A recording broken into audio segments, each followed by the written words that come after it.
Welcome to the second in-depth video.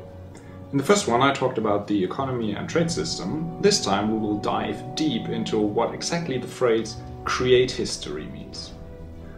Might & Fealty is a game without repetition and instead has an ongoing world development. You will never kill the same end boss as someone else, you will never replay the same war as everyone else. Everything that happens in the game world is unique. Sure, the village of Ligurus might be conquered a dozen times in the span of a year, just like many real-world places were fought over again and again. And yet, every time is different. It is never the same scenario replayed. Thus, it is important to keep a record of this progression of unique events, and the game does. Every village, town and city, every character, and every barony or kingdom has a history journal attached to it that automatically records everything of note happening.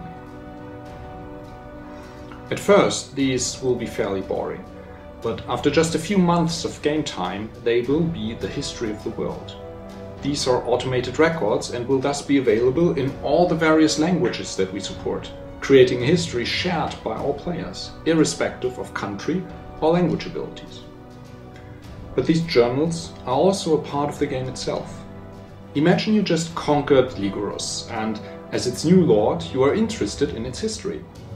Maybe out of pure curiosity, but maybe because you want to construct a believable claim to your lordship and want to know if one of your ancestors once ruled this place, or whether it belonged to a realm ruled by one of your forefathers.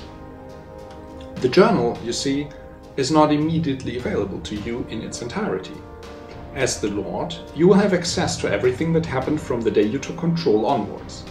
Researching past history will take the work of a scholar, someone who can read and study the various documents of the village and collect them into a comprehensive record. Fortunately, those scholars can be hired from a university. If you have one or more scholars with you, you can put them to work researching the past of your new estate, and they will progressively reveal more and more of the historic journal to you.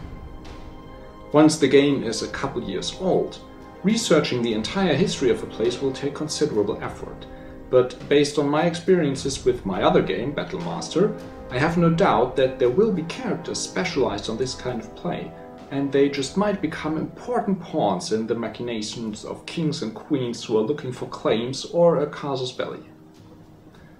In addition to opening a journal when you conquer a place, journals will also close when you lose control of it, meaning that you retain control to the information you used to have before, but you won't see new events. The same mechanism is used to give you limited information about places you visit. As long as you are within a town, you will be able to see its journal and notice events like new buildings being constructed. But if you are not the owner of the place, then the journal will close as soon as you leave. Journals for characters and realms work much in the same way, with a few details I'm still working on. What this history journal approach also means is that your actions in the game are actually recorded for all eternity.